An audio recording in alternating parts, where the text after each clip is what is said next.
जोहार दोस्तों, मैं स्मृति ऐश्वर्या आप सभी का स्वागत करती हूँ आपके अपने YouTube चैनल स्टडी विद स्मृति में।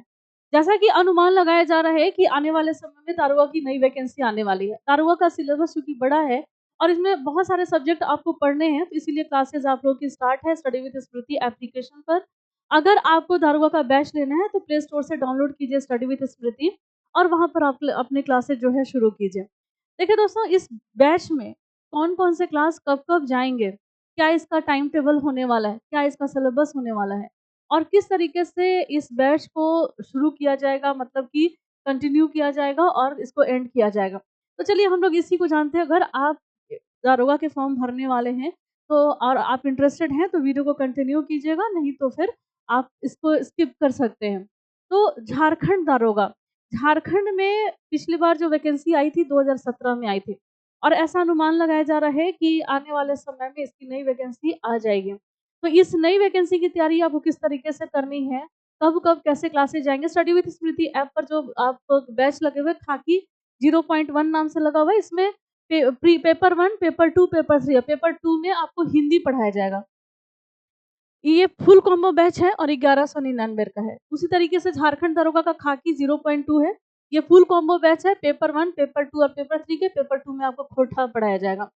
उसी तरीके से झारखंड दरोगा का बैच है खाकी 0.3 करके फुल कॉम्बो बैच है। पेपर 1, पेपर 2 और पेपर 3 के पेपर 2 में आपको नागपुरी पढ़ाया जाएगा और इन सब में आपको टेस्ट भी दिए जाएँगे। टेस्ट जो होंगे वो सब में आपके 10-10 टेस्ट होंगे और बिल्कुल सिलेबस के अकॉर्डिंग टू द पॉइंट आपके ये टेस्ट होने वाले हैं। बिल्कुल न्यू फॉर्मेट में ये टेस्ट होगा और ये इसके क्लासेस कैसे जाएँगे। और मुझे पता है कि आप सभी जो हैं इस एग्ज़ाम को लेकर के पूर्वानुमान बहुत ज़्यादा आप लोगों ने किया है कि इसकी वैकेंसी नहीं आएगी, झारखंड में एग्ज़ाम की तैयारी करना जो है ये फ़िज़ूल है। अगर आप ऐसा सोचते हैं तो अपने समय को बर्बाद करते हैं और आप जो है अपने मतलब जो भी तैयारी करनी होती है किसी भी एग्ज़ाम की, तो उसकी तैयारी आपकी लगभग 6 माह अगर मिनिमम मान के चला जाए, किसी एग्ज़ाम की तैयारी में 6 माह लगते हैं और नहीं तो 1 वर्ष का समय लगता ही है, अगर आप ऐसा सोचते हैं कि आपको अपने रिज़ल्ट लेकर के आने हैं।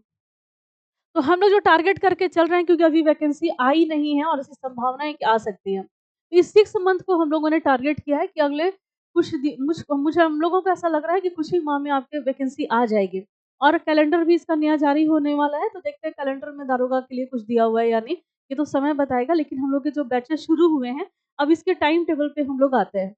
तो इसका जो टाइम टेबल है चलिए इसको मैं लिखती हूँ यहाँ पर कि मंडे से लेकर के आपके सैटरडे तक आपके क्लास होंगे, ठीक है? और सैटरडे तक क्लास होंगे और इसके बाद आप लोग का जो क्लास होगा वो संडे को ऑफ रहेगा।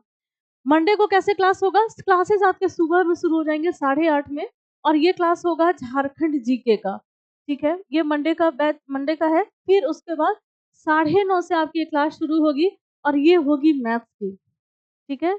और फिर इसके बाद 10:30 से 11:30 तक आपके टेस्ट होंगे। ये टेस्ट होगा, ठीक है? ये मंडे का है। फिर इसके बाद हम लोग टाइम टेबल नोट करते हैं ट्यूसडे का। ट्यूसडे को जो आपके टाइम टेबल होंगे वो 8:30 में आपका साइंस का क्लास होगा। फिर 9:30 में आपके रीज़निंग के क्लास होंगे। फिर 10:30 में आपके टेस्ट होंगे। तो ये मंडे से ये ट्यूसडे का है। इसी तरीके से वेडनेसडे को मंडे वाला टाइम टेबल जो है वो रिपीट किया जाएगा। तो और वेडनेसडे, थर्सडे को आपका जो ट्यूसडे वाला है ये इसका टाइम टेबल रिपीट किया जाएगा। फिर फ्राइडे को आपका हिंदी का क्लास होगा। हिंदी जो होगी वो होगी 8:30 में, जो मैं आपको पढ़ाऊँगी और ये ग्रामर का होगा और सभी इसके लिए होगा। 9:30 में आपके जो क्लास होंगे वो जीके के क्लास होंगे और 10:30 में जो होंगे वो आपके टेस्ट होंगे और ये जितने भी टेस्ट होंगे ना, ये टॉपिक वाइज़ टेस्ट होंगे। जो आप पढ़े रहेंगे 1 दिन पहले उससे जिससे आपका टेस्ट होगा। और जो ऑफ़लाइन में आ रहे हैं खूंटी में जो पढ़ने आते हैं, तो ये टेस्ट में आपको पुरस्कृत भी किया जाएगा। और फिर सैटरडे का जो टेस्ट होगा सैटरडे को क्लास होगा वो भी इसी तरीके से होगा। हिंदी के क्लास होंगे फिर 8:30 में और 9:30 में आपके जीके के क्लास होंगे और फिर 10:30 में आपके जो होंगे वो आपके टेस्ट होंगे। तो ये आपका मंडे से लेकर के फ्राइडे तक ये आपका टाइम टेबल है। इसी तरीके से आपका क्लासेस चलेंगे दारोगा के लिए। अगर देखिए अभी तो वैकेंसी आई नहीं है, जैसे ही वैकेंसी आती है वो सारी चीज़ें क्लियर हो जाएँगी कि ऐज की गणना किस तरीके से की जाएगी। और 2017 में जो एग्ज़ामिनेशन जो हुए थे, उसमें 26 साल तक शायद 26 से 28 तक का ये जो था उम्र सीमा था और 21 साल से लेकर के 21 से 26 के बीच में लोगों ने फॉर्म जो कैंडिडेट थे उन्होंने फॉर्म भरा था और इसको क्रैक किया था। तो आने वाला समय बताएगा कि उम्र की गणना कैसे होनी है, इसका जो हाइट था, हाइट कितने होने हैं और लेकिन हाँ, रनिंग आप लोग की पहले होगी, ये सरकार ने पहले क्लियर कर दिया, आयोग ने पहले क्लियर कर दिया है कि रनिंग आपकी पहले होगी, एक ही एग्ज़ाम होगा वन डे और ये मेंस का एग्ज़ाम होगा। तो पिछली बार पीटी और मेंस दोनों हुआ था, इस बार ऐसा नहीं है, इस बार डायरेक्ट आपके मेंस होंगे। जैसे कि जेएसएससी, सीजीएल में डायरेक्ट मेंस लिया गया था और भी जेएसएससी के द्वारा आयोजित किया जा रहा है एग्ज़ाम, डायरेक्ट मेंस लिया जा रहा है, प्रीलिम्स उसमें नहीं है। तो यहाँ भी आपका डायरेक्ट मेंस लिया जाएगा। तो जो मेंस लिया जाता है, तो उसके सिलेबस के अकॉर्डिंग यहाँ पर क्या-क्या आपको पढ़ने होते हैं, तो ये देखिए इसमें सब्जेक्ट कितना होता है। तो आपको हिंदी ग्रामर आपको पढ़ना है, हिंदी ग्रामर। आपको इंग्लिश भी पढ़ना है, इंग्लिश का इंग्लिश ग्रामर और ये किसके लिए होता है? ये पेपर 1 के लिए होता है। अब पेपर 2 में आपका अपना जो सिलेबस मतलब अपना जैसे कि नागपुरी लीजिए या खोरठा लीजिए, अपना लैंग्वेज पेपर होता है पेपर 2 में और इसमें आपका 100 क्वेश्चन आपसे यहाँ से पूछे जाते हैं। और पेपर 3 में जैसा कि सीजीएल का जो सिलेबस है, अगर उसके अकॉर्डिंग देखा जाए, तो इसमें जो क्वेश्चन आएँगे वो आपका जीके से क्वेश्चन होगा, झारखंड जीके का क्वेश्चन होगा, फिर इसमें आपका मैथ्स होगा, रीज़निंग होगा, कंप्यूटर होगा, साइंस होगा। तो ये आपका सिलेबस है जो पेपर 3 का है। ये सीजीएल के अकॉर्डिंग देखा जाए तो। लेकिन अगर आपका पिछली बार जो एग्ज़ामिनेशन हुआ था, उसके मेंस के अकॉर्डिंग अगर देखा जाए तो इसमें प्रश्नों की संख्या जो थी मात्र 120 थी। लेकिन हो सकता है चांसेस है कि जीके के क्वेश्चन 30 होंगे। ये झारखंड जीके से जो क्वेश्चन होगा वो 40 होगा।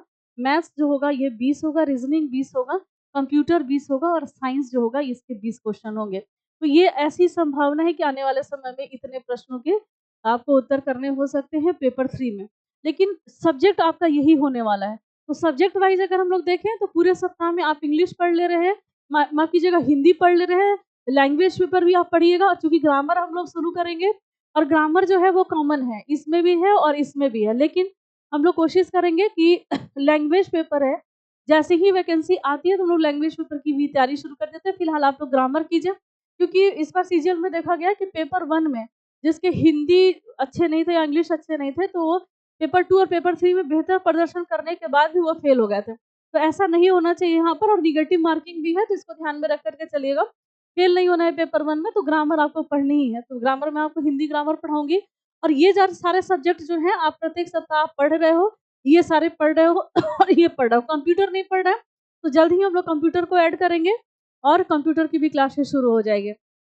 कोशिश करेंगे कि हम लोग संडे को कंप्यूटर की क्लासेस जो है, वो प्रत्येक सप्ताह के संडे को हम लोग कंप्यूटर की क्लासेस कराएँ। तो आज बस मुझे यही बताना था टाइम टेबल के बारे में डिटेल्स।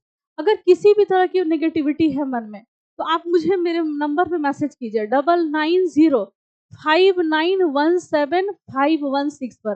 कोई भी नेगेटिविटी जैसे कि झारखंड के एग्ज़ाम की तैयारी नहीं करनी चाहिए। मैं नहीं भरूँगा फॉर्म। मुझे अब नहीं देना है परीक्षा। फिर यहाँ सारा चीज़ जो होता है वो सेटिंग होता है। हमारे पास पैसे नहीं हैं सीट को खरीदने के लिए।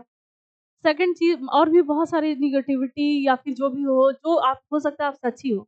ये सारी चीज़ें जो भी चीज़ हैं इस नंबर पे मैसेज कीजिए और आप लोग का हर किसी का जवाब एक-एक करके मिलेगा। लेकिन हाँ, अगर आप ऐसा सोच के रखे हैं कि अगर आप इस उम्र की गणना में आते हैं, 21 साल से 26 साल, हो सकता है कि 28 साल भी हो, लेकिन ऐसा भी हो सकता है कि अगर कुछ इस तरीके का हो तो 30 साल भी इसको बढ़ाया जा सकता है। अगर आज आप इस उम्र की गणना में आते हैं, तो आप तैयारी कर सकते हैं, ठीक है? अन्यथा 30 के बाद की अगर उम्र है तो फिर आपकी तैयारी आपको नहीं करनी क्योंकि आप इस कैटेगरी में आते ही नहीं हैं।